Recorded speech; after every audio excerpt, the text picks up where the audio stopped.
Olá, mestres, faixas pretas, professores, praticantes e admiradores de artes marciais, tudo bem? Sensei Marcelo Silva na área. Sejam todos bem-vindos a mais uma live. Hoje eu estou recebendo aqui o mestre que já é prata da casa, o mestre Flávio Bering. Ele já deve estar chegando aqui, já vou chamá-lo. E hoje a live muito, como sempre, provocativa, né? A nossa ideia é fazer essa live provocativa.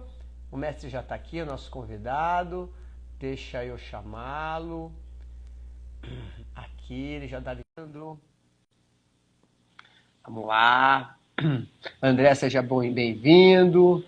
Caio Carvalho. Boa noite, mestre. Salve, boa noite, salve, salve. Tudo bem, mestre? Como vai? Está me Tudo escutando bem? bem? Não consegui ainda acertar, foi a iluminação.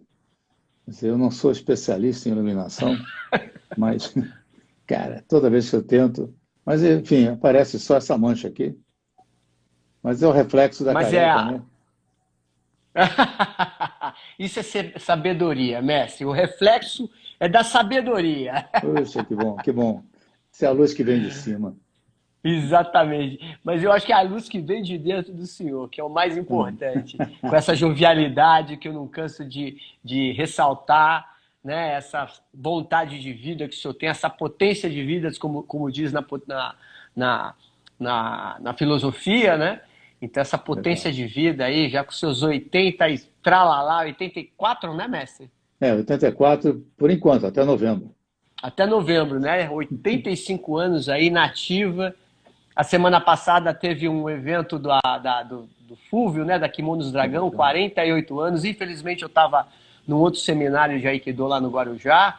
O Fúvio tinha me convidado, mas eu sei que foi super bacana, foi super emocionante. O senhor, com certeza, a presença lá para Estava lá iluminar lá também. com o seu conhecimento, né, mestre? Bom, mestre, é É, como sempre, quando a gente chama o mestre aqui, mestre Flávio, para a nossa live aqui da página do Sensei Marcelo Silva, sempre é uma grande provocação, né? Porque eu sei que o senhor gosta disso, haja vista a história do senhor, a importância do senhor para o jiu-jitsu, né? Dentro daquilo que a gente entende como a filosofia do jiu-jitsu, que o senhor sabe expressar tão bem e explicar.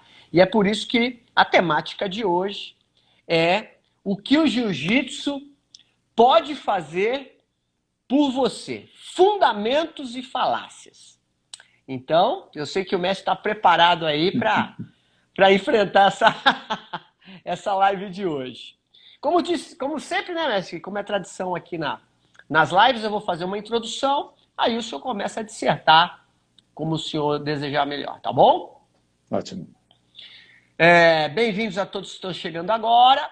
Hoje eu estou recebendo aqui o grande mestre Flávio Bering. E fique conosco, essa live vai ficar gravada aqui no meu canal, lá no YouTube, e serve como parte integrante do curso de formação filosófica, que está chegando já aos 500 alunos, tá bom? Vamos lá, vou começar. Live de hoje é o que o jiu-jitsu pode fazer por você. Fundamentos e falácias. A arte suave, trazida pelo Conde Koma ao país do futebol, e que nas mãos da família Gracie romperam fronteiras, alcançando até os confins mais distantes da Terra. Tão democrático como o futebol, o jiu-jitsu de hoje se tornou uma produção ou um produto lucrativo.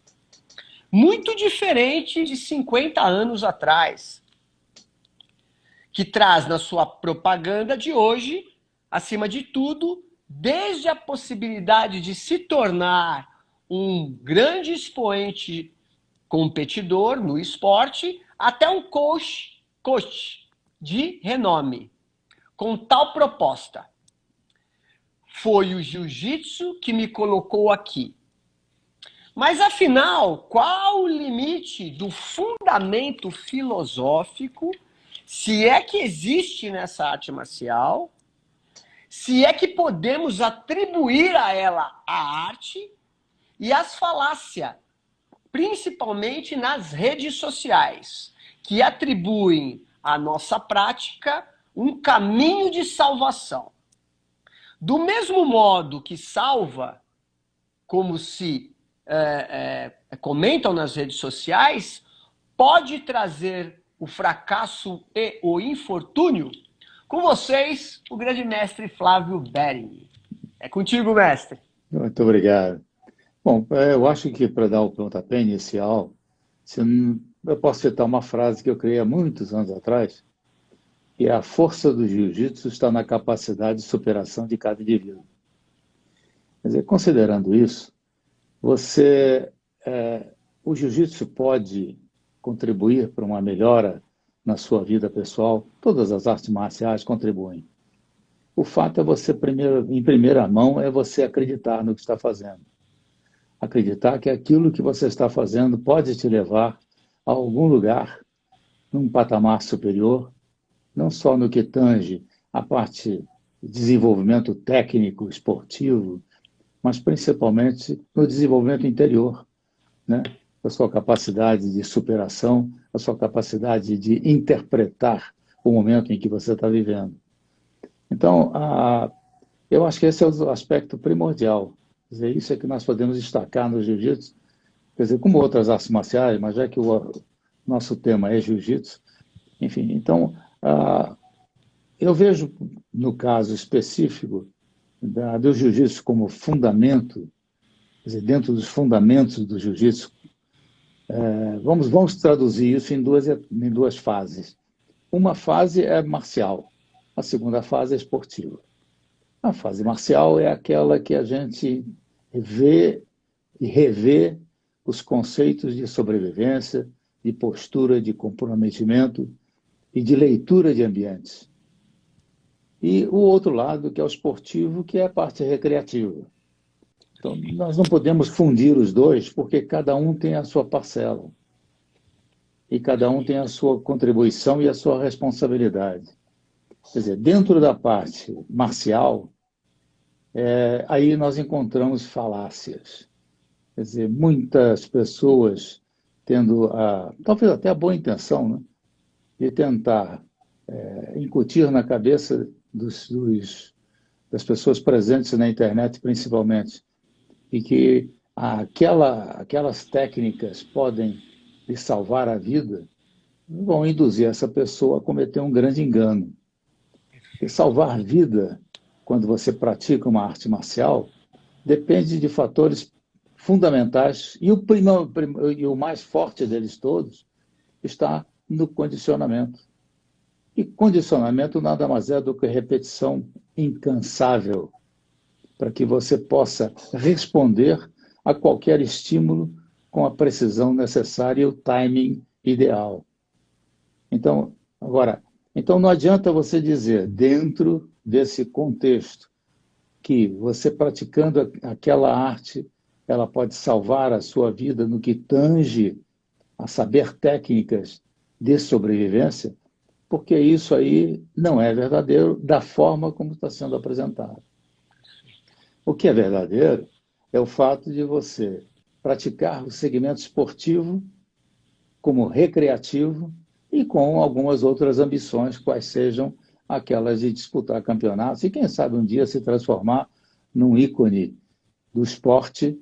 E isso, hoje em dia, é muito favorecido porque os patrocinadores que no passado estavam ausentes, hoje estão mais presentes, e um atleta de ponta, hoje em dia, vive exclusivamente para a competição, porque ele tem um suporte total que no passado não tinha. Quer dizer, antigamente havia um patrocinador principal, que era o patrocínio, né? O papai é que ajudava, quer dizer, quando podia, né? Então, aquele que vai em busca de um título, ou da ambição de ganhar um título, e vai para as esquinas da vida tentar vender bala no sinal para conseguir angariar dinheiro que vai lhe ajudar. Quer dizer, certamente não é por aí que você vai conseguir o suficiente para você fazer uma viagem para o outro lado do mundo e lá você poder fazer competições de alto nível em que você, tendo capacidade e sorte, você poderá sobressair-se. Agora, nessa parte do conceito fundamental da arte, quer dizer, o que nós devemos buscar, né? O que nós devemos entender como sendo como sendo um caminho que bastante consistente. Em primeiro lugar, é a pessoa que passa a informação. Portanto, nesse caso, seria um instrutor ou professor. Que ele seja verdadeiro e possa levar a pessoa a entender que para que ele possa se desenvolver e capacitar-se para agir numa necessidade qualquer, ação física, que está dentro da técnica, né? Não a ação comportamental, que esta é mais profunda e exige um outro tipo de approach, né? Então, a questão física depende, como eu frisei aqui no princípio, depende exclusivamente de frequência e repetição. Quem é o aluno que dispõe de tempo para estar na academia horas por dia, para que ele possa adquirir um condicionamento necessário para estar preparado para enfrentar qualquer ação de agressão? Às vezes a pessoa pode treinar intensivamente e nunca ter necessidade de usar aquilo. Causa alguma frustração? Pode causar, porque haveria uma expectativa envolvida nisso. Sabe? Quando eu comecei a praticar jiu-jitsu já com intensidade, aí já a partir dos meus 14 anos, eu comecei a vislumbrar a minha capacitação como um sujeito invencível. Era uma perspectiva, né? Porque 14 anos, um sujeito que vinha com uma série de problemas de passado, sabe? Problemas de medos e problemas de saúde. Então, na hora que você começa a praticar com mais intensidade, você começa a achar que daqui a pouco você virou o super-homem. Quer dizer, como era uma época mais romântica, quando você me refere a essa época romântica, é uma época da década de 40, 50, até parte de 60. Então, essa capacitação até poderia preencher algumas necessidades que você tivesse, né, de superação pessoal. Mas o fato é que, com o passar do tempo, o comportamento humano muda, mas muda brutalmente. Uhum. Então, nos traz a valor presente hoje uma consciência de que não é o caminho da preparação física, psicológica e técnica, mas principalmente desenvolvimento da sua capacidade e da sua visão e da sua inteligência emocional para superar todos os problemas antes que ele ocorra. Nossa, mestre, o senhor está falando uma coisa tão importante, porque logo no comecinho o senhor falou que a questão ela é interna, né? Ela é interna. Então, até pelo próprio... a provocação do título da nossa live de hoje é justamente isso. O que o jiu-jitsu pode fazer para você? Então, me corrija se eu estiver pensando errado. Já que é uma questão interna, o jiu-jitsu em si, parado, a técnica, ela tem pouca valia. O que vai realmente fazer a grande diferença é a modificação interna, que depende não do jiu-jitsu, mas depende acima de tudo, no caso como o senhor citou, de um aluno que seja despertado, né, por um outro, que no caso é o mestre professor. É mais ou menos isso que eu estou entendendo, mestre? Exatamente. Porque o professor, em todas as matérias do mundo, né, o professor é essencial para transmitir conhecimento e capacitar a pessoa intelectualmente, no sentido de que ela tenha um desenvolvimento. No caso do esporte, ou no caso da arte marcial, ele tem um compromisso adicional, que é permitir que a pessoa se entenda e compreenda a sua capacidade, as suas capacidades e as suas limitações. Essa é uma função que o professor tem. Ele precisa estar despertado para essa coisa, sabe? Não é só... Agora, quando você trata de esporte, é diferente. Porque o esporte, você treinando, e você se exercitando, estimulado pela competição, você pode ir adiante. Agora, avalia disto, do seu ponto de vista da questão de autodefesa, é completamente diferente e não lhe dá essa garantia de sobrevida. Ao contrário, porque você acha que é capaz e aí você se envolve mais ainda.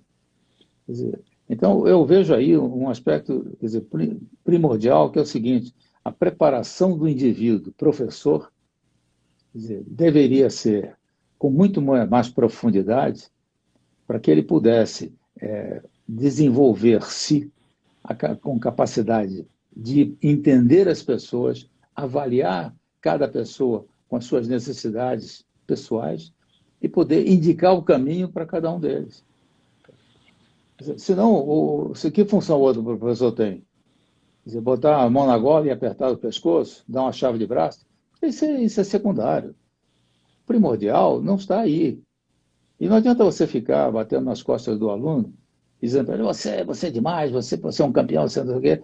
Sabe? Porque isso estimula o sujeito, leva o sujeito a acreditar que aquilo está sendo dito por um professor que supostamente é um sujeito que tem lastro. Né? Ou seja, o senhor está falando que o papel do professor exige uma responsabilidade tão fundamental que é justamente isso, né? Eu acho que o professor ele tem que entender os fundamentos dessa busca interna, vamos dizer assim, né? Desse despertar interno, exatamente para não cometer a terceiros aquilo que, inclusive, o jiu-jitsu foi acusado de ser violento, né? Do nascimento dos pit boys, né? Dos pitbulls, né? E que até hoje a gente carrega isso, né?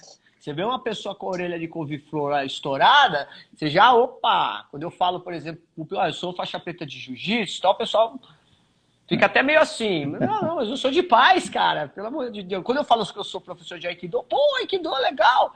Para muita gente, quando eu falo professor de jiu-jitsu, o pessoal fica meio reticente, né? Então, até acharia que você tinha que ter a orelha estourada. Né? Sabe? Exatamente, eu não tenho, né? Pois é, eu também não tenho, então. Mestre? Não há necessidade. Se o mestre Flávio não tem, então...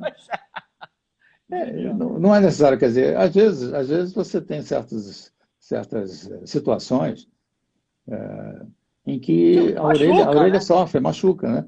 Sim, mas se você tratar, você poderá evitar que ela fique naquela, sabe, aquela orelha de couve-flor, que é um negócio. Aliás, o jiu-jitsu é para proteger as suas orelhas também, né? Também, exatamente.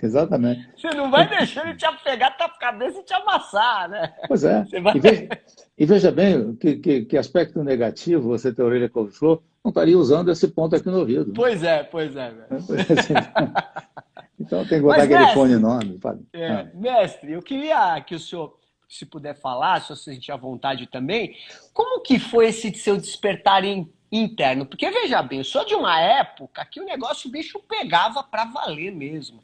O senhor já falou em outras lives aqui, eu vou recordar para o público que está com a gente, que alguém bateu lá na porta lá da Academia Gracie, na porta da casa do senhor de madrugada e falou: ô Flávio, tem um negócio para resolver aqui. Você tinha, acho que 14 anos, né? Você até pode falar um pouco disso.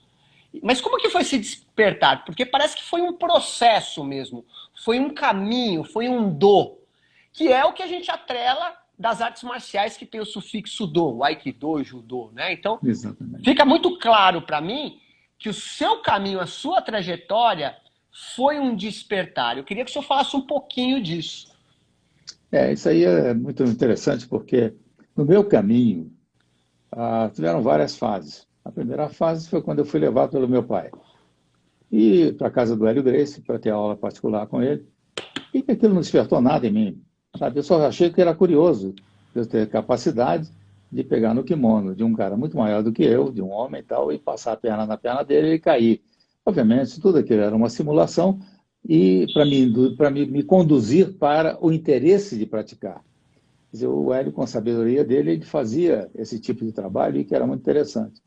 Mas o que na hora me despertou, quer dizer, eu achei que era um negócio diferente, mas eu não via eu não tirava nenhuma conclusão de proveito imediato. Quer dizer, porque eu continuava temendo todas as coisas que eu temia.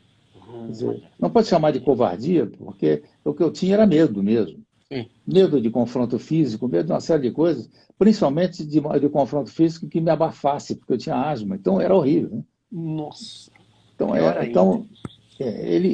durante 3 anos eu treinei, sabe? Eu posso dizer que treinei, eu aprendi com ele algumas coisas, mas a frequência era muito, muito pequena, porque as crises eram maiores e às vezes eu entrava no dojozinho que ele tinha na casa dele e me dava uma crise e tal.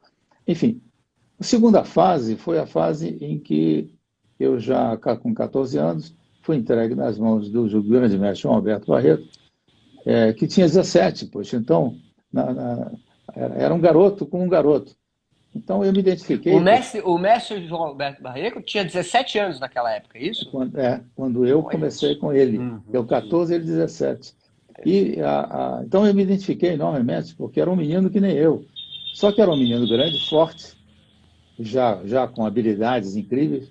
Então aquilo foi meu espelho, né? Disse, poxa vida, eu quero ser que nesse camarada, sabe? Eu quero. Porque o Hélio tinha dito a ele: olha, assume esse menino aqui, que é filho de um amigo meu e tal, e eu quero que você faça dele um professor, em primeira instância, professor, e um lutador, um campeão.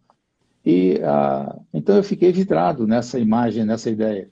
Com o convívio com ele, e vendo uma série de fatores, lutas, esse negócio todo, então eu comecei a me sentir crescer, sabe, dentro daquele meu medo, mas crescer. E cada passo que eu dava, eu enfrentava alguns obstáculos, que era exatamente a memória do medo, né? Que é um negócio terrível, Sim, sabe? sim, Então sim. agora eu vou enfrentar o quê? Quem é que eu vou enfrentar? E o João Alberto, com muita habilidade, volta e meia ele pegava um aluno dele ou de outro professor da Academia Grace para treinar comigo. E isso ia me despertando para um outro lado. Eu disse, olha, eu sou capaz, quem sabe eu consigo superar. Mas eu estava sempre naquela sensação da necessidade de superar alguém. O meu grande problema era superar-me. Sabe? Então, só consegui me superar no momento em que aí eu fui a confrontos e confrontos mais radicais, sabe? Em que aí a coisa começou a tomar outra proporção. Aí teve um passo que eu não revelei para ninguém dentro da academia, mas para mim estava revelado. Eu estou começando a me tornar um super-homem. Daqui para Entendi. diante eu bato em Ou todo seja, mundo. foi por um outro extremo, seria mais ou O outro menos isso, extremo, né? Olha, que exatamente, bacana. exatamente. E esse extremo era o extremo com maior índice de prejuízo, porque, na verdade, por mais habilidade que eu tivesse, crescimento, mas na hora de enfrentar eu poderia ter uma decepção e aí me afundar no passado, com os Olha, mestre, medos você de está falando é tão reflorar e tudo importante. mais. E que volta com muito mais força, né, mestre? Muito Quando tem mais, uma muito mais. queda, né? Exatamente. Em psicologia isso é muito comum, né? Que É, essas coisas exatamente. primordiais, elas nunca deixam de existir, elas ficam acomodadas. É aquilo que a gente fala, Exatamente. sombra toma de assalto, né? Exatamente. Exatamente. E eu tive, como o João Alberto era uma pessoa com muita. Nós tínhamos uma amizade muito profunda, temos até hoje, ele é meu irmão, quer dizer, então, meu irmão um pouquinho mais velho, mas é o meu irmão, então. E depois, quando ele, mais tarde, bem mais tarde, ele formou-se em psicologia, aí era, Sim. sabe, tinha uma outra dimensão também, mas aí nós dois estávamos mais maduros, então a nossa conversa era em outra dimensão, com outras ênfases, né? Mas a questão que naquela época era um adulto, um quase adulto, que era o caso do Alberto, sabe? E um garotão que estava começando a dar os seus primeiros passos como gente, né? Então, isso aí, nesse processo todo, houve um momento em que eu tive talvez os primeiros confrontos, né? E confrontos com a realidade com realismo. E que isso é curioso, porque no outro dia uma pessoa, num curso de formação, a pessoa perguntou, mas quantos vale tudo você fez? Eu digo, filho, eu não sei, porque vale tudo que eu fazia, todos os vale tudo que eu fiz, não tinha ringue, não tinha tempo, não tinha árbitro, e se você vacilasse, morria. Então era vale tudo de rua, né? Quer dizer, era aquele negócio de confronto na rua. Eu nasci numa época mais favorável para ter esses confrontos na rua, porque as armas quase não existiam, né? Existiam Sim, sim, determinadas camadas, tal. Então, sim. hoje em dia ela está E que não se predominante. misturavam, né, mestre? Digo de Não, não, passagem, né? Tinha uma certa exato. distância, um Distância, distanciamento. Hoje está tudo muito misturado, não é muito isso? misturado, exatamente. Uhum. Então, veja bem, quando é que apareceu o primeiro momento? Repare, eu começo aos 10 anos de idade, vou começar a treinar com o João Alberto aos 14, de 13 para 14. Quando, aos 16 anos, o Hélio Gracie me chama um dia, vem cá, porque tem um sujeito que veio me desafiar, você vai me representar, dentro da academia.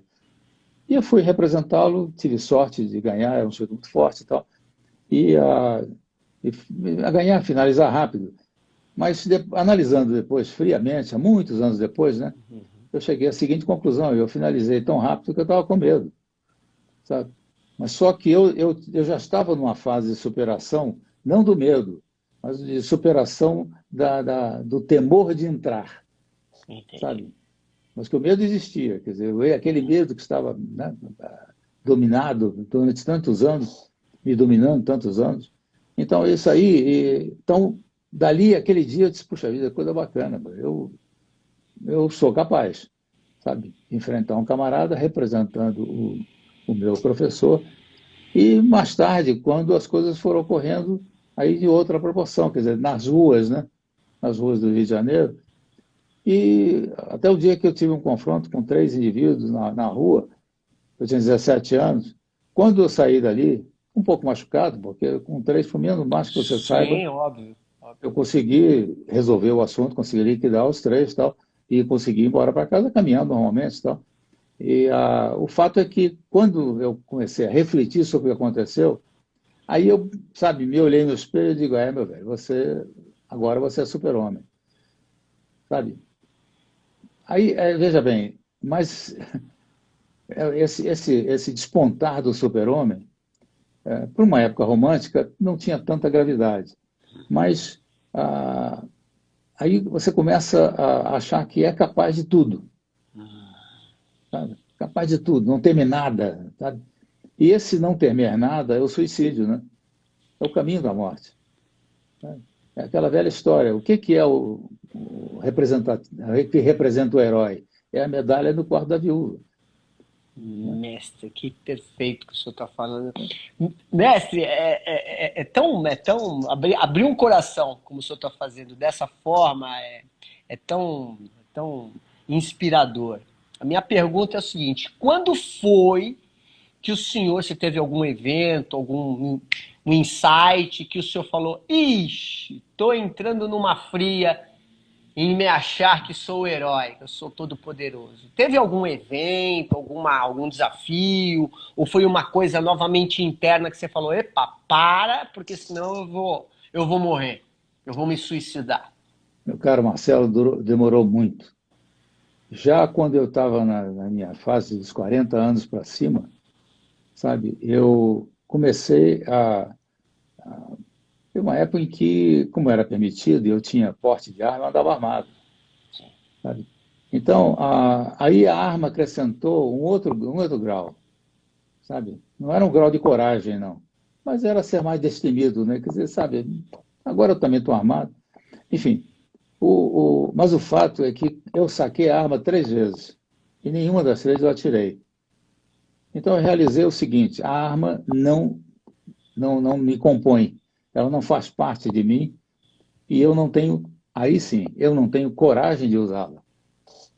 E Genial. como eu não tenho coragem de usar, então vamos aposentar a arma.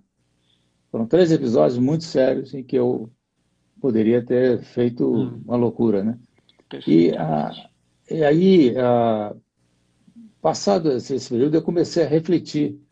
Mas aí, como eu tinha todo eu sempre fui um atleta, sempre um cara, me cuidei muito e tal, e era um Ainda cara é, mestre. forte. Ainda é, digo de passagem. E, Acompanhar o mestre não é fácil, não. não, e tinha um detalhe, eu era forte, fisicamente muito forte, né? Então, isso tudo facilitava. Então, eu entrava em certas situações e depois, se você refletisse assim, Mas eu nunca refleti, Marcelo. Esse é que era o detalhe. Sabe, que eu entrava, fazia o que tinha que fazer, sabe, interferia em brigas de terceiro, sabe, brigas de campo de futebol, sabe, desafiar uma arquibancada de futebol, sabe, coisas desse tipo. E eu tive sorte toda a vida, porque nada me aconteceu.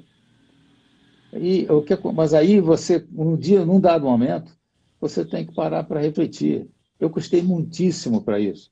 Mesmo já com a idade mais avançada, Uhum. sabe, continuava muitas vezes a ter esses impulsos. Perfeito. Sabe, impulso é o seguinte: eu vou punir essa pessoa porque ela fez algo grave. Uhum. Mas eu não tenho que punir, não sou eu que puno. Não cabe a mim essa decisão. Então, para refletir isso, foi até curioso, porque houve um episódio, eu conto sempre isso aí nas minhas aulas, tá? Em que aqui em São Paulo eu estava numa pista aí, e quando um carro me fechou, eu encostei do lado do carro do cara e comecei a falar com ele. O camarada olhou para mim com a cara mais calma do mundo e disse: ô velho, vai para casa fazer crochê. Rapaz, o que eu fiz? Eu fui para casa. Não fiz crochê, mas fui para casa. E aí eu refleti. Disse: poxa vida, cara, sabe, tira isso da tua cabeça. Sabe, já tudo isso passou, é um outro mundo, é uma outra época, sabe? E também você está se expondo a algo que não tem justificativa, sabe? Então, mesmo na academia, dando aula, quantas vezes, já com mais 60, quase 70 anos, sabe? Vamos treinar. Treinar o que a gente chamava na época de taparia, né? Entrava junto com eles, sabe? Então, isso tudo, refletindo bem, é interessante. Dentro da academia é interessante porque é gozado, é engraçado e tal. E também é uma época diferente. Hoje em dia você não pode fazer isso da maneira que era feito no passado. E existem outras interpretações, né? Mas na Sim. época era possível. Então, você precisa começar a refletir e conscientizar-se de que não existe super-homem. Tá? E mesmo aquele da história em quadrinho, ele já está passando por grandes apertos, né? Ele tem aquela pedra que tira a sua força, né? Kryptonita, né? Exatamente. Aquela metáfora, né? Exatamente.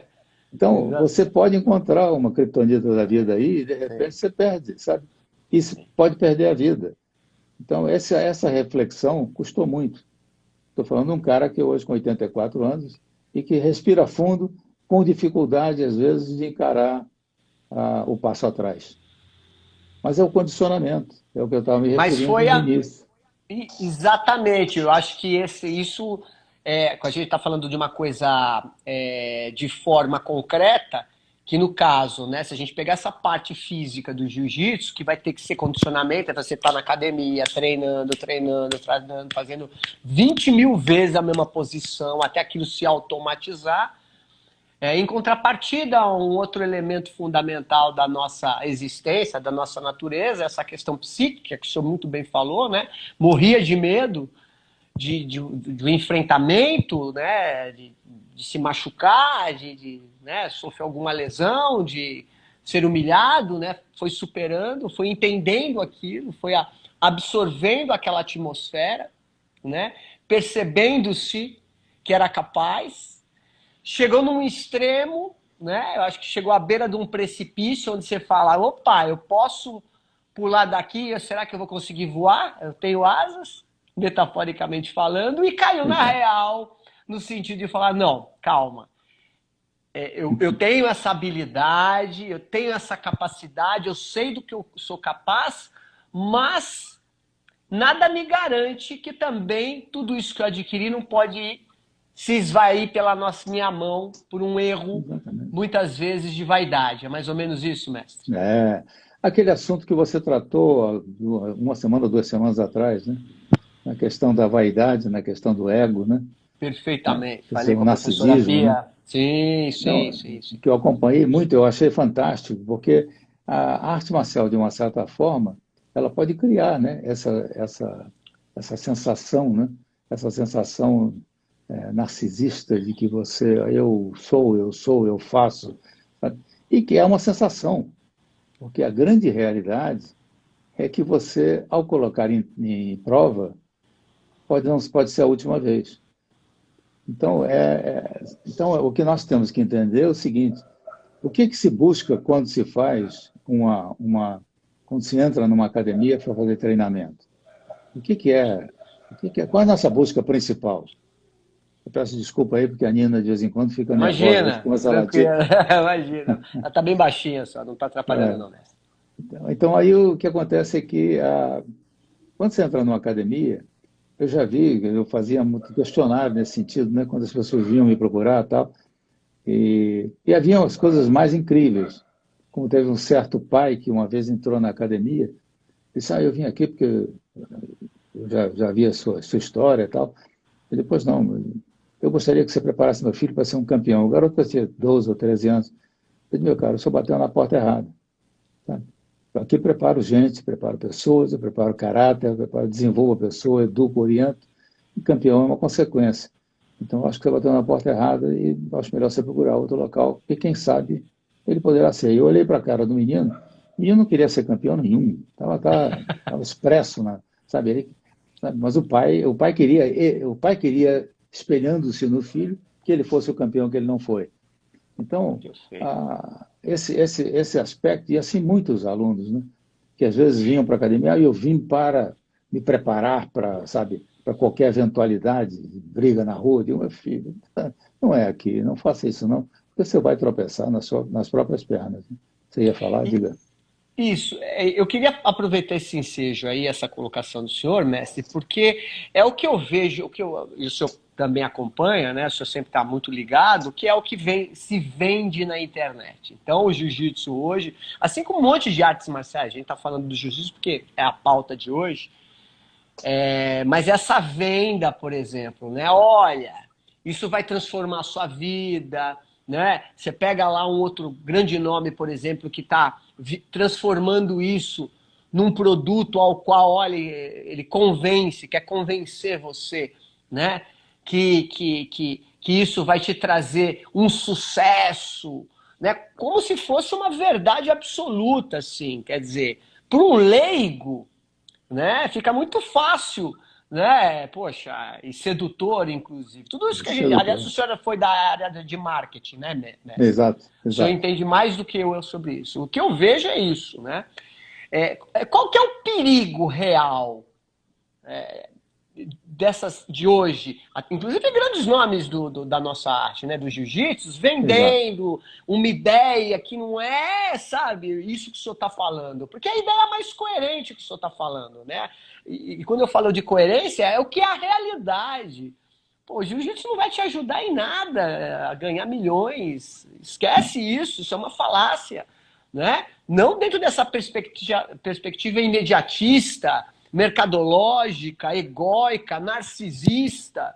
Muito pelo contrário, pode ser um tiro no pé, né? Eu queria que o senhor comentasse um pouco isso, Messi, dentro do que o senhor vê na internet em termos de venda, de proposta, de ideal, que as pessoas, né, muitas vezes, até por uma ignorância, não do ponto de vista pejorativo, mas por não saber mesmo, acabam embarcando nisso. E até ir, de uma certa forma, depauperando o que é o jiu-jitsu verdadeiro.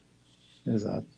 Eu vejo aí dois aspectos. Na internet, não é proibido a pornografia? Perfeito. Então, na internet, ou na vida cotidiana nossa, não é proibido portar arma?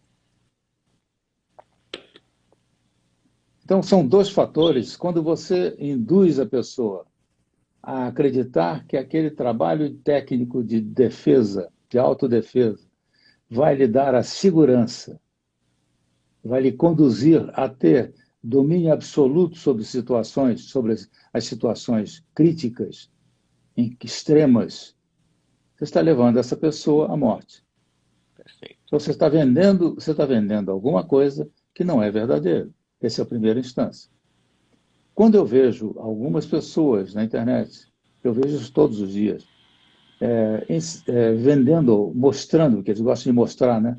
Porque mostrar nada mais é do que exibir-se. Se você Perfeito. quiser transmitir, você tem que ensinar. Ensinar é mais complexo, você precisa saber ensinar e precisa ter conteúdo técnico, teórico, científico para poder transmitir isso. Bom, então o que acontece é que eu vejo as pessoas vendendo produtos ou técnicas que são absolutamente irreais. Elas não, sabe, elas não têm dentro do seu conteúdo qualquer realidade ou realismo. Se enfrentar a realidade e o realismo, vai morrer ou vai sofrer sequelas. Então, o fato é que isso deveria ser conduzido, controlado, sabe? Como são controlados uma série de coisas na legislação brasileira. Então, a questão, agora, isso aí, eu venho batendo essa tecla há anos, e isso não é privilégio nosso, no mundo inteiro é assim. Sim, Quer dizer, você pega aí na própria internet, você vê sim. também lá fora cada barbaridade, cada coisa incrivelmente, sabe? E existem algumas pessoas que entram na internet com um tom crítico em cima daquilo que foi mostrado por alguém. Aí é pior ainda, que a emenda ficou pior do que o soneto, porque Uhum. a pessoa que critica não sabe o que está criticando e não sabe o conteúdo daquilo, a razão pela qual aquilo deveria ser conduzido e a maneira como deveria ser conduzido.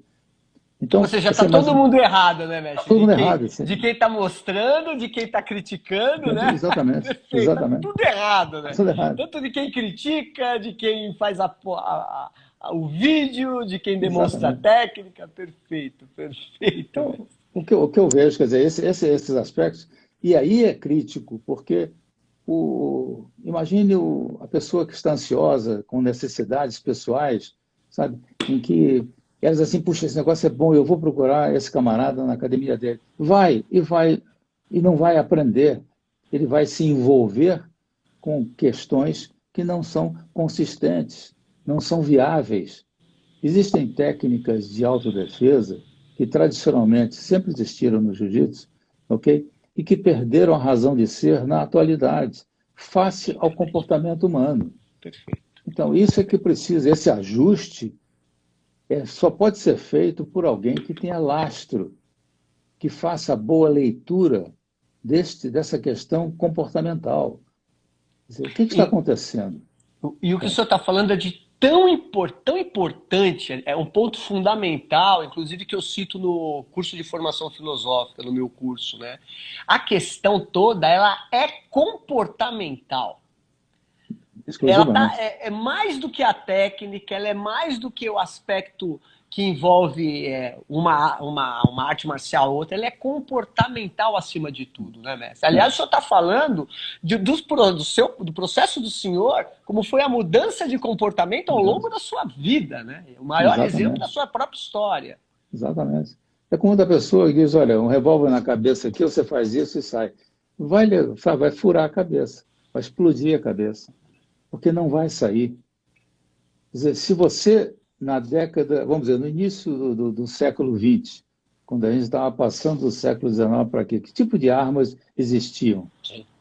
Automática ainda não existia, era tudo semiautomático, tá certo? Quer dizer, então, já quando estamos voltando isso para a década de 40, 50, 60, começaram a surgir as automáticas. Mas o fato é que ninguém conseguiu entender que essa mudança e das armas que estão sendo usadas elas vêm sendo conduzidas por uma transformação comportamental.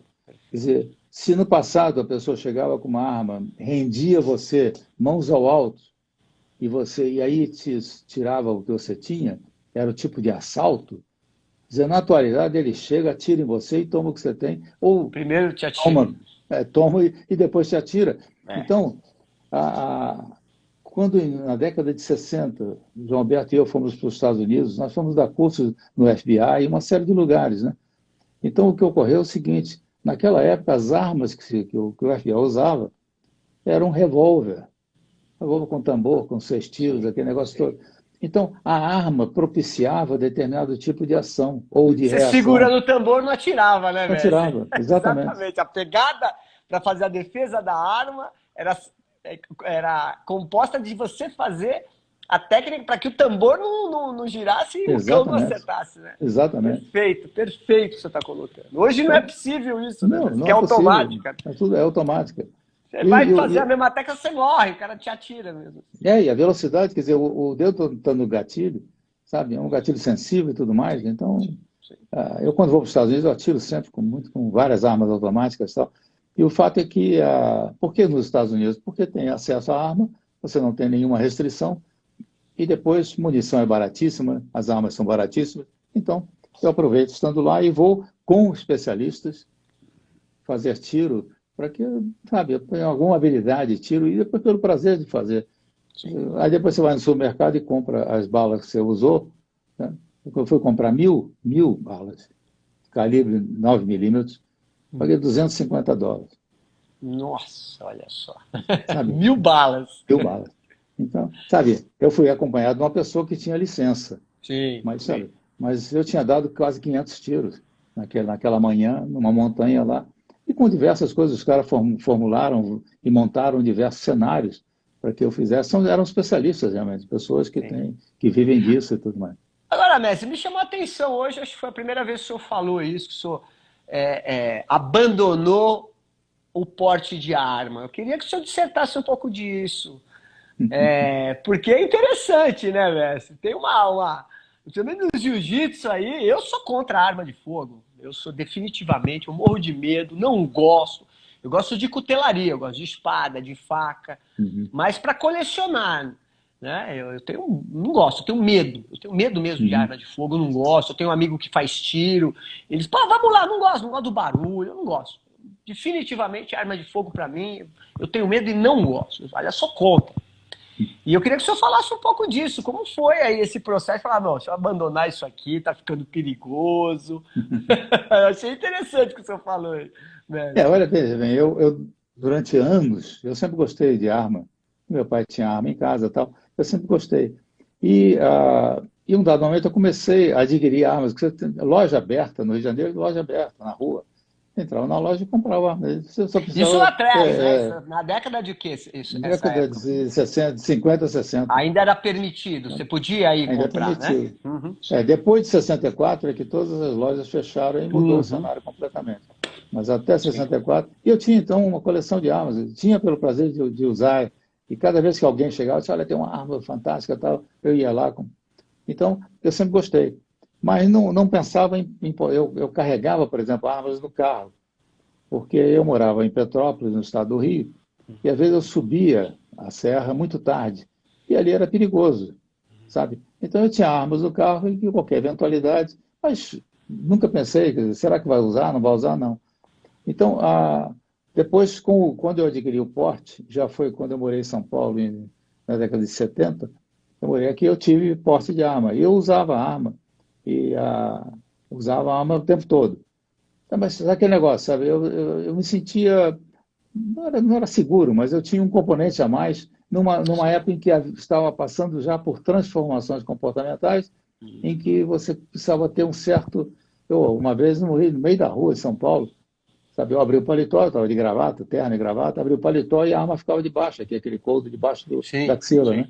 Eu Uhum. abria o paletó e eu vi que as pessoas que vinham na direção, não na minha direção, mas vinham para aquelas famosas trombadinhas, né? Eles viram Sim, sim. aquilo, eles deram um passo atrás, como quem diz, olha, é perigoso, porque tem um cara armado ali. Enfim, então, eu fiz mais para proteger as pessoas que eram vítimas, né, desses ataques. Então, aí foi assim, quer dizer, durante muito tempo.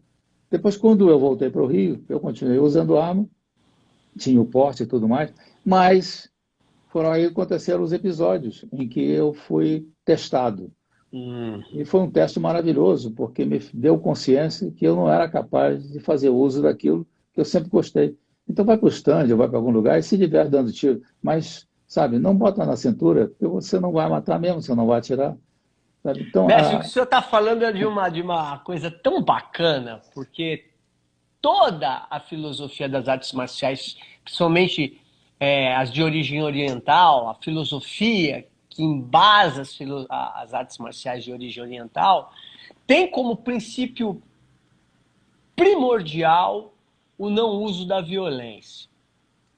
né? Então, quando o senhor traz a vida, o senhor coloca aqui para gente a vida do senhor, como foi esse desenvolvimento, esse despertar interno, né? Esse processo, esse dor, essa caminhada, mostra o verdadeiro, chancela o título de mestre que o senhor tem, né? Porque eu conheço o senhor já há bastante tempo, aí quase 20 anos, né? Treinei com o senhor naquela grande época que foi lá no Consa, junto com vários mestres, né? O Hugo, o Daniel Rego Sensei, Luizinho Lopes, Marcinho Gumas, várias pessoas extraordinárias. E eram pessoas essas que eu citei, entre outras, eram muitas, eram pessoas de bem, mas de bem mesmo, assim. Exatamente. Né? Exatamente. Sabe? Pessoas de coração bom, que, pô, sabe, nunca usaram de maldade no treino, tanto que são meus amigos até hoje. Né? E então mostra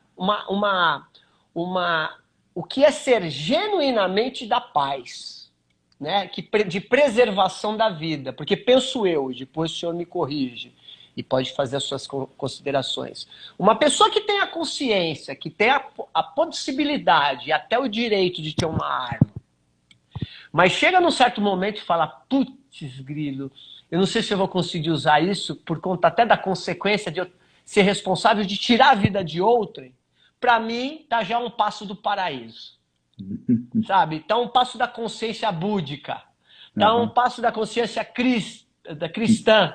Que é o que preserva a vida, bicho. É o seguinte, a arte marcial é para preservar mesmo, não a sua. A do outro. Né, mestre? Exato. Continue, mestre, por favor, que essas considerações... Tá dando uma travada aí. Tá me escutando, mestre? Alô? Tá me escutando? Deu uma travada aí, Marcelo. Voltou? Deu uma travada. Voltou. Ui. Você sabe que você está falando uma coisa que é extremamente interessante. Outro dia eu estava assistindo um filme e que eram americanos indo para o Afeganistão e comandados por um capitão e o afegão lá, que colaborava com os americanos, disse para ele, olha, ele tinha, parece que, oito componentes no seu pequeno grupo, né, de time de ação. Sim. E ele olhava e dizia, esse camarada tem sangue no olho, esse camarada tem sangue no olho. Você não tem, falou o capitão, você não tem sangue no olho. Quantas pessoas você já matou? E o capitão disse, nunca matei. Ele disse, então, um dia você vai, vindo para cá, você vai ter que ter sangue no olho, porque aqui é matar ou morrer, não tem outra alternativa. E depois de alguns combates e tal, esse afegão chegou para ele e disse, agora você tem sangue no olho. Então, a grande questão, muitas vezes, isso acontece em guerras, né? O sujeito fica paralisado, né? Petrificado, porque não conseguia puxar o gatilho. Porque do outro lado tinha um ser humano. Quer dizer, aquele ódio que você implanta para que a pessoa possa ter esse sangue no olho, né? E depois é o fato dele já ter feito. Eu me recordo, quer dizer, quando eu andava cheio de armas, esse negócio todo, e tinham 3 policiais fazendo segurança lá no Rio de Janeiro, numa empresa grande da qual eu tinha contato e tal, e nós conversávamos muito. E eles volta e meia diziam, pô, que arma você tem e tal. Enfim, um dia eu perguntei, vem cá, me diga uma coisa, como é que é executar? Quer dizer, como é que é matar? Você não tem nenhum sentimento, não te causa nada. Ele disse, você já matou passarinho? Eu digo, quando eu era garoto, talvez eu tenha matado alguns passarinhos e tal. Então, você tinha dó? Talvez, no princípio. Eu disse, pois no princípio você sente alguma coisa, mas depois automatiza. Então, automatizar, você tirar a vida de alguém é um negócio brutal. É aquela história do condicionamento. Quer dizer, você condicionou-se ao utilizar a arma para dar fim a uma vida, em que, se não, seria a sua vida, mas aí isso cabe às pessoas que estão preparadas para isso, que são preparadas e que têm esta função, essa responsabilidade. Nós, civis, nós temos que procurar, de uma certa forma, conduzir tudo na melhor forma e na melhor forma da paz, né? Para que você possa não só sobreviver, mas que você possa sobreviver com o coração limpo, né? Mestre, perfeitamente, né? Hum, Aliás, é uma escolha de Sofia, né, mestre? O que o senhor está falando aí, bom, tudo bem, você mata um passarinho e depois você não sente mais nada, fica normal, né? Mas aí você se bestializa, né? Você exatamente, vira uma besta, né? Você exatamente. vai contra a coisa mais sagrada, e aí entra, inclusive eu falo isso no meu curso, a perda da sacralização dos ritos dentro das próprias artes marciais, né? A gente Exatamente. bestializa as condutas, o preparo, a própria técnica, né? E aí a gente começa a perceber toda uma mudança comportamental extremamente negativista, né? Que ao invés de Exatamente. trazer algo que permeie para a sociedade direitos, deveres, o não preconceito contra as minorias, quer dizer, criar uma comunidade onde as inter-relações se tornam saudáveis, acaba, muitas vezes, se tornando um campo de batalha. Aliás, nós estamos vivendo isso, né, Mestre? É, com certeza. Né? Nós estamos se bestializando, a gente está vendo as polarizações políticas, não só É, no em todo Brasil, né? sentido, né? Mas, sabe, então eu acho que é justamente isso que eu estou falando. É a escolha, me parece, se eu estiver errado, que o senhor fez é a escolha pela vida. E pela vida do outro. Porque o senhor percebeu num certo momento que se lá, vamos fazer uma imaginação aqui, que se o senhor um dia tivesse Atirar. numa situação e atirasse, como ficaria a sua consciência? É, Não é isso, mestre? consciência é um peso que você carrega, né? Porque Exatamente. a não Exatamente. ser que eu tivesse incumbido de, Sim, aí, sim. aí dentro da lei e tudo mais, é diferente. Mas mesmo assim, é sempre chocante, né? Mas E, e tem, o e tem um fato é detalhe. que, guarda as Desculpa. proporções, existe um aspecto aí para ser considerado, que é, por exemplo, nas lutas de MMA, o que você faz com o indivíduo para lutar MMA? Você transforma aquele indivíduo numa máquina de bater. Quer dizer, Perfeito. então, muitas vezes, você vê o sujeito batendo desnecessariamente. Perfeito, mestre. Perfeito. Essa é a arma também. Quer dizer, se Perfeito, você mestre. puxou o gatilho uma vez, Perfeito. depois você vai perder a sensibilidade, você talvez puxe gatilho em algumas vezes que não era necessário e não deveria ser feito daquela maneira. Então, Perfeito. eu acho que esse é a coisa mais importante para você considerar como comportamento humano e os reflexos desse comportamento para onde eles nos levam, né? Então, sabe, ah, eu vejo, por exemplo, que na atualidade, quando você, voltando ao nosso tema lá do início, quer dizer, ah, as falácias, o que ocorre é que as pessoas estão, de uma certa forma, tentando induzir os inocentes, desprecavidos, que aquilo é possível para que você possa dominar. Quando você domina, digamos assim, vou dar um exemplo, tanto na arte marcial que você domina perfeitamente, com o Aikido, quer dizer, as consequências, você pode fazer o movimento, mas se você fizer verdadeiramente em alguém que lhe Você agride, mata. Você mata. exatamente. É mesmo. Então, o fato é o seguinte, a pergunta que se faz é o seguinte, você está preparado para executar? Perfeito. Sabe? Você está preparado de pegar uma pessoa e quebrar o braço dela? Aí eu estou, então tá bem. Se você está, ótimo, continue. Se você não está, então existe todo uma outro componente aí de ordem também comportamental da maneira que você sentir e ressentir, você precisa superar, sabe? Quer dizer, então, não é uma questão de índole, não é uma questão de nada, é uma questão de treinamento. Perfeito. Então, eu vejo que hoje, no momento atual, quer dizer, o que se leva quando você ensina arte marcial? É saber transportar a pessoa para situações reais, onde o realismo é geralmente brutal, mas se você souber fazer uma leitura e uma análise dos comportamentos que estão te rodeando, você poderá reduzir a necessidade de chegar ao extremo. Perfeito. Né? Perfeito. Isso é arte marcial, mestre. Isso é Exatamente. Budô em japonês. Mestre, como Bacana. combinados, até para não Poxa, atrapalhar a sua rotina, Mestre, é papo para a gente ficar na madrugada, mas eu sei que o senhor é um samurai, o senhor gosta de fazer a rotina do senhor, no dia seguinte o senhor acorda cedo, o senhor é um asceta, entendeu? Tem uma vida ascética e sensacional a live de hoje. Eu quero só te agradecer, se eu quiser fazer as últimas considerações. E é sempre um deleite falar com o senhor, a sabedoria de vida, a sua jovialidade e a sua disposição.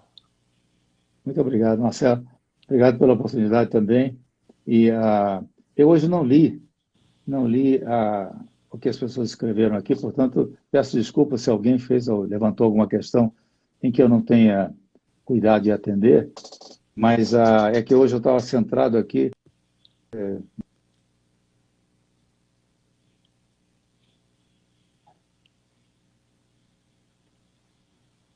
Cortou um pouquinho aqui, mestre. Acho que deu um corte aqui. Acho que a internet deu uma falhada. Espera aí que está voltando. Espera aí que está voltando. Vamos ver. Deu uma cortada, mestre. Deixa eu ver. Às vezes dá umas falhadas. Opa! Espera aí, eu vou chamar o mestre de novo, tá bom? Porque deu uma caída aqui para a gente encerrar. Espera aí que eu vou chamar ele de novo. Aí, pronto. Tá vindo já. Deu uma caidinha na internet, mas ele está chegando. Obrigado por todos. Oh, voltou, mestre. Deu uma caidinha aqui. Vamos finalizar. Ainda bem que a gente sabe cair, né? E tem que cair e levantar. Cai 7 e levanta 8. Então é isso que eu dizia. Eu acho que a gente tem que refletir muito quando vai em busca do conhecimento das artes marciais para encontrar o verdadeiro caminho. E principalmente levar em consideração que aquele que tem a intenção de ensinar, passar conhecimentos, instruir pessoas, que tem a responsabilidade e não vendo aquilo que não sabe, e não vendo aquilo que não serve. Se não teve qualquer oportunidade na vida de fazer experiências, viver experiências e fazer experimentos, não tente fazer porque é mentira. Vai errar e vai comprometer muita gente que acreditará que é possível. A possibilidade está no interior de cada um de nós e nós temos só que despertar isto. Agora, acima de tudo, o professor é o responsável por conduzir. Quando ele orienta, quando ele ensina alguma coisa, o compromisso dele é com a verdade.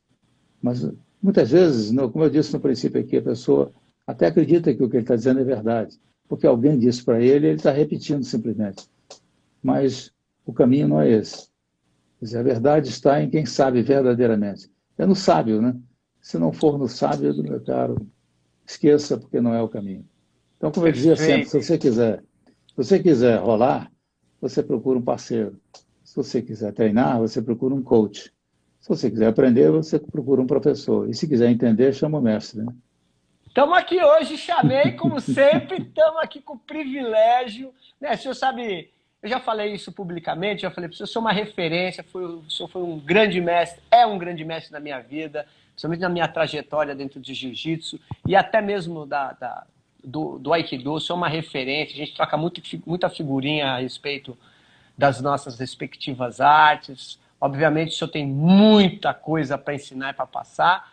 E eu fico muito feliz que o senhor está com saúde e continua com essa jovialidade, essa clareza de pensamento, essa pedagogia para passar, através do jiu-jitsu, o que é uma arte marcial. Então eu quero agradecer a todos que estão presentes aqui. Está o pessoal da Bering, está os meus alunos do curso de formação, está o pessoal que me segue. Pode compartilhar. Essa live vai ficar gravada aqui no canal e vai ficar também gravada lá no YouTube, tá bom? Se vocês quiserem fazer perguntas desta live para o mestre Flávio, põe aí na linha, na live de hoje, que depois o mestre responde aí, tá bom? Ou para mim. Com prazer. Tá certo? Com prazer. Mestre, vamos marcar outra aí para dar continuidade nessa live, porque tem muito papo aí para a gente falar sobre isso. Com certeza, com certeza. Faremos com prazer.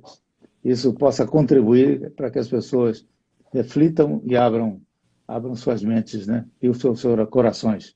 De maneira que existem valores que são acima de tudo isso, sabe? O valor do ser humano, o valor da espiritualidade, o valor dos conceitos, das formas. Então, tudo isso está em primeiro plano. Em segundo plano, estamos nós. Mas nós temos que nos enquadrar nisso, né? Onegaishimasu, arigatou gozaimashita, mestre. Arigatou Fica com gozaimashita. Deus. Um abraço a todos os meus seguidores, meus alunos, alunos do mestre. E que a gente tenha aí um resto de semana maravilhoso, com muita saúde, muito jiu-jitsu. E vamos escutar o mestre, que o mestre tem muita coisa para falar. Obrigado, mestre. Fica com Deus. Um abraço. Um abraço. Boa noite a todos vocês. Ouça a todos.